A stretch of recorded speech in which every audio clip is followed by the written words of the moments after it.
Everything's about leading up to a legacy, or being in a stable relationship. But there is questions behind whether or not this is something that someone wants to dedicate their time and effort to. So I don't think this is like two of coins kind of distraction sort of energy. I'm not getting that from this person.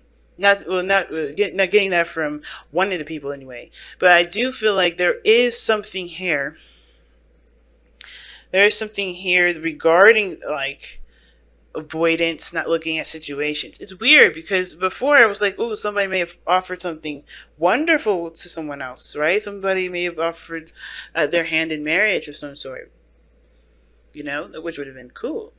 But it just seems like to me that's not the case. It looks like somebody is avoiding the situation because if someone has the Seven of Swords at this moment. That's avoidance. That's trying to dodge or something. But at the same time, it doesn't have to be, right? It could be that somebody's taking a risk. Somebody's taking a leap of faith, right? But the Two of Swords, the Two of Wands, rather, Two of Pentacles, goodness, they can show procrastination.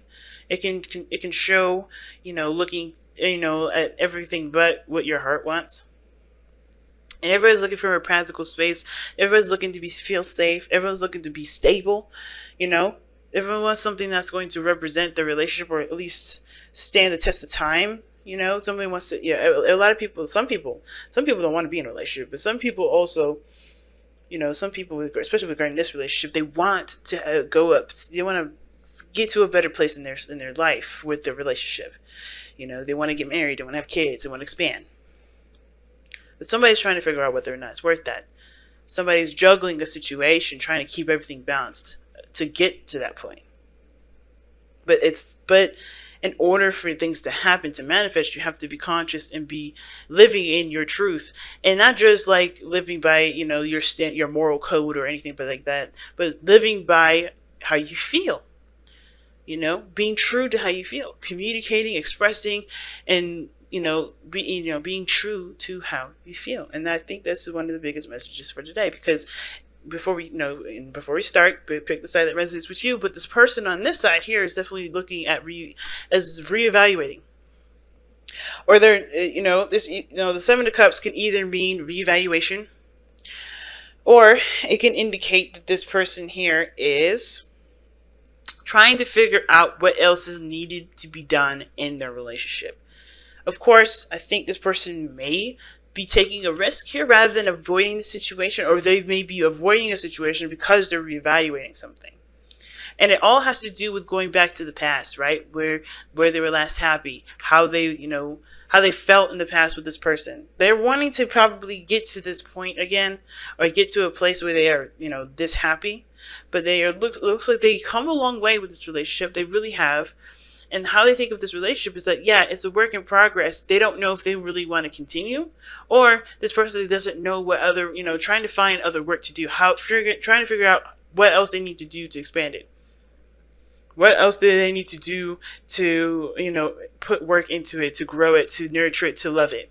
Not necessarily love it, but to, continue to put their best foot forward with it. So it doesn't have to be that this person's trying to avoid a situation.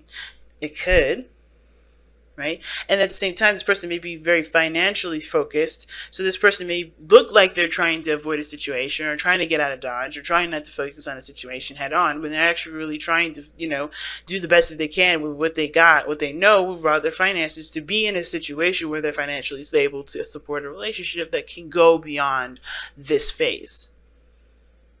So that being said, this other person sees the Chariot with this relationship. Success. Beautiful progress. Perhaps even a need for more balance.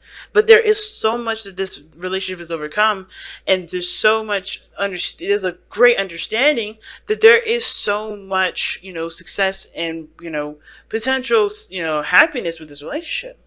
This person feels like they're in control of themselves. They're putting their best foot forward always. And they're doing the best that they can with what they got. Okay, so this person feels very in control of themselves, which is good.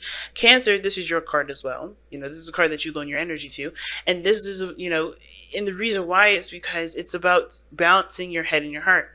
Making sure that your heart, your emotions are being sustained and cared for and attended to, as well as, tempering the mind. And I feel like this person definitely feels like this relationship is a success, because look at how they're presenting themselves. They have the world here. That's the card for success. Again, that's another success card. It's a card of completing a cycle. Yes, it's been a long journey, but you've come to a beautiful wrapping up. It's a gift that's been given. Usually when the world comes up, Saturn, this is a card for Saturn. Saturn always gives gifts to hard work. And you have put in hard work. When I see the Chariot here, there's been hard work put in. This person may not be aware of the results of their hard work, and it's not really seeing where their hard work has been, going. They haven't really been seeing the results of it. They know now, seeing the results that they want to see. They've seen results, but none that they want to see. So they're trying to figure out what else do they need to do, how far do they need to push. While you're like, or this person over here, whoever this person is, we're gonna, whichever one you resonate with, Cancer. This person here is happy with where they are. They're still doing the best, and they know they're doing their best, and that's good enough for them. And I think it's because they release the need, or the attachments of expecting something, of wanting things. They feel like they're already connected in the relationship. I don't feel like this person needs anything. I don't think this person is distracting themselves. You know what I mean? The Devil, to me, when it comes up like that, it's like this person has overcome a lot of things that made them feel disempowered. So now they feel empowered. Now they feel like they're ready to go. Now they feel like they're ready to put their best foot forward. I feel like this person here's got it down pat, because they have definitely paid more attention to, the dynamics in the relationships, no longer allowing themselves to go down a pattern of codependency, no longer allowing themselves to drift off into a different area of their life, to satiate a part of them that, that may make them feel good, but doesn't really help them in the long run with relationships, with their life period. But at the same time, this could easily say that this person is still trying to gain a balance of self-control, of control over themselves, control of the situation. They see that this is a need, this is a path in which they have to adopt and practice and continue to focus on themselves, because this is unfinished business here. The situation is like they're coming to the end of a situation, ending of a cycle, transitioning to something new. But what's keeping them from being able to do that, perhaps a lot of their old addictions. They're obsessed about something, or someone else is obsessed with them. Some sort of poisonous relationship, or some sort of toxic relationship that's not helping them, at all, right? But they're still trying to maintain power over this, even despite what they're going through right now with a relationship that doesn't really offer them anything other than continued imprisonment. You know what I mean? So there's a lot of things that you can read on this side, but I feel like this person is trying. This person is definitely trying, because they know there's something better out there waiting for them, but they have to complete the cycle with what they got going on here with this Devil, whether this is a relationship with somebody that's a narcissist, relationship with somebody that's, that doesn't see what their needs are, or they're only, focusing on their own needs. They have to figure out what this dynamic is that's keeping them from being able to grow, to take control, to be empowered. So, this leads us to what brought you two together, which is the Page of Wands. This youthful energy, this spark of passion and excitement. I think this person definitely was, had a refreshing moment with this individual, to remember that they are not just whatever this Devil energy, has unnecessarily cooked up to be, right? Whatever this relationship was that's gotten, definitely ingrained in their patterns of behavior. There's a new way of acting, there's a new way of being, there's a new way of doing things, and there's a new adventure that anybody and everybody deserves to go on if they want to. And I feel like this is bringing out a youthful energy, a fun energy. This is not just limiting themselves to something that's, that's just present and relevant and, familiar. It's inspiring of growth here with the Page of Wands, I feel. Some spark of ideas. It brings out, so this relationship brought out the creativity of the person. It brought youth back, I think. Because I feel like whatever this person's been going through, it's robbed them of some serious creativity. This person hasn't been living to their truest potential, at least living up to their heart's desire, doing what they want to do, because they've felt either restricted or they've been restricting themselves. But everything's a choice with the devil, right? Nobody made this person stay in this relationship. Nobody made this person, feel like they couldn't do certain things. Not really. There's always influence, there's always manipulation, but at the same time, the devil is a reminder that we are in a situation, we're in a dynamic where it's not empowering us because it's by choice. Not to say that we did this stuff to ourselves in a sense, but more of there is a sort of responsibility from this person to take their power back so they can lead the life that they want to live. But they have to realize where they're giving their power up to. Right? Because we always give up our power. When the devil comes up, it's not someone else taking it from us, because no one can truly ever take it. We have to surrender that. Because we're too powerful for anybody to take it from us. Too powerful. If we are images of God, we are too powerful for anybody to take our power away. We willingly give it. Either consciously or unconsciously. And a lot of times it's unconsciously because we love the person or we have a relationship with somebody. Or we want to see that grow. And a lot of times we just don't realize that the situation that we're in hasn't been very beneficial, very, respectful towards us. So this person is recognizing that now. This person is recognizing that now, where they've been giving their power away, where they no longer need to. But it's interesting that this, especially with this, before we get started, even with this other person, right? I think this is why this person wants, is doing the best that they can, taking a step out of their comfort zone and trying to figure out what needs to be done with this relationship, because this relationship is a soulmate connection that does bring them back to a time of happiness. That reminds them of a time of innocence where they can connect with their youthful spirit. So this person is feeling the youthfulness too. This is inspiring them to go after their heart's desire, their happiness. And I think this is why this person may be looking like they're ghosting, may be looking like they're disappearing, but this person is doing the things that they need to do to sustain themselves and the relationship to, move forward. I don't know if this is true reevaluation, which it could be, trying to figure out what makes them happy by going back through their memories, what truly makes them happy, remembering time, and understanding that even though it's in the past, there is potential for happiness even in the future, even in this moment. But I feel like this person is trying their best to shape things up in the way that makes them happy too. This is inspiring them to pursue what they love, to be happy, to go after what makes them feel good. But the challenge is the Eight of Wands. There's not a lot of communication with this. Everybody's going through their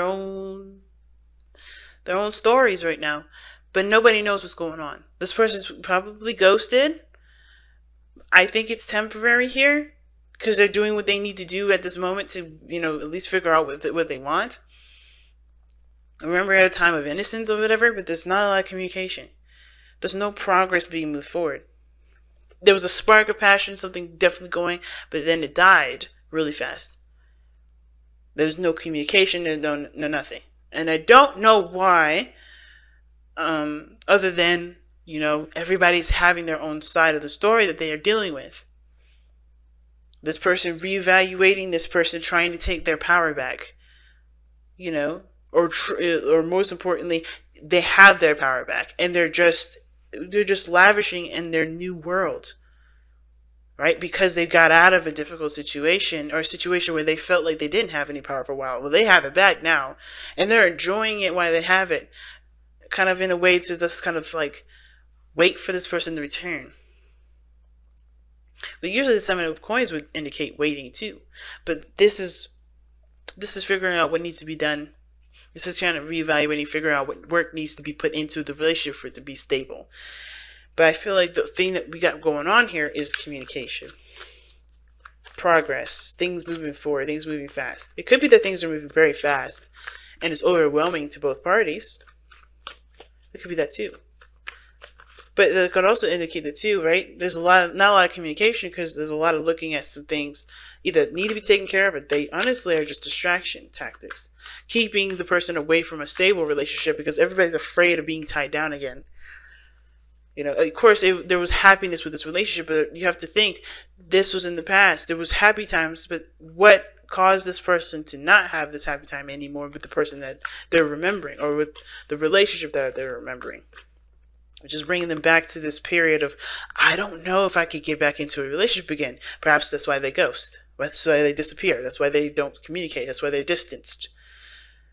But they also may be trying to figure out and trying to convince themselves otherwise because they know that happiness can happen again. They know that they were happy before. They can be happy again. It's going to require them to take a risk, and they know it.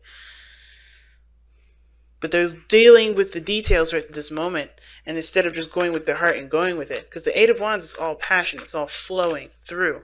No pentacles, no slowness. It's just running with it. And there's not a lot of running with it because everybody's being super cautious. This person just got their power back from a situation that they felt manipulated, controlled, or vice versa, whatever, right? They've been feeling like they were held down. They were tied up. This person lost whatever they had. And they're trying to remind themselves that they can have something more stable and, secure. But, there's a potential for great happiness in this relationship, higher commitment. Better commitment than the last relationships that you both have gone through. But both parties need to see that too. Instead of kind of weighing the options, trying to figure out whether or not it's worth it or not, go with what your heart wants. Because practically thinking, if you're looking from a practical standpoint, what you get out of it, what's been consistent, because everybody has emotions, everybody's human, everybody's not perfect, including yourself, right? It's going to be hard to really, figure out which one is the right option for you because you're not looking at how you feel. Especially with this freedom to express now. Do it. Do express. But you guys have chaos and conflict. Now, this is the intense card. It's like the Five of Wands. It talks about intensity, challenges, intense challenges, things coming up where, in order for things to be peaceful, you have to fight the good fight. You have to, stand up for yourself. You have to create boundaries. You have to, have arguments, right? All those things come before peace because in order for there to be peace, there has to be correction. There has to be balance. There has to be adjustments and to fix the situation, fix the problems that occur for there to be happiness in the first place, for there to be peace at all. There could be so many good things here, but don't be afraid to get down and dirty. Not of course. Don't be dangerous. Don't be rude. Don't be all those things. But just don't be afraid to get into it, especially if it's something that you want. If this is something that you feel passionate about, go for it. Don't sit on it and think about it and wait and hope for the right decision to come to you from the sky because it's not coming. You have to be the person to decide it, and you have to be willing to, if you're deciding it, take your dream by the helm and ride it until it's real and in your face. Because if it can happen, it's possible, but it's all about your mindset going forward.